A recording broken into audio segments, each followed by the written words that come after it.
আলাইকুম। আজকের বাংলাদেশ বনাম ভারতের যে ফুটবল ম্যাচটি হলো, এখানে একটি আশ্চর্যজনক হচ্ছে বাংলাদেশের মানুষ যে ফুটবল প্রেমী, এটা বোঝা গেল।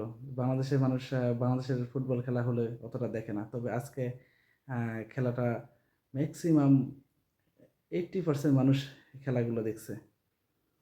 তবে আরও আনন্দদায়ক হইতো যদি একটা গোল দিতে পারতো। তবে অনেক মিস করছে। এই মিসটা না করলে আজ আনন্দে ভরপুর হতো বাংলাদেশ, অনেক আনন্দ উদযাপন করতো।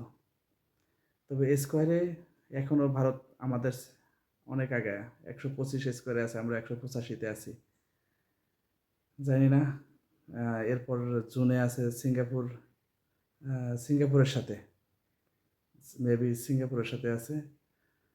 ততদিনের জন্য অপেক্ষায় থাকি। ধন্যবাদ সবাইকে।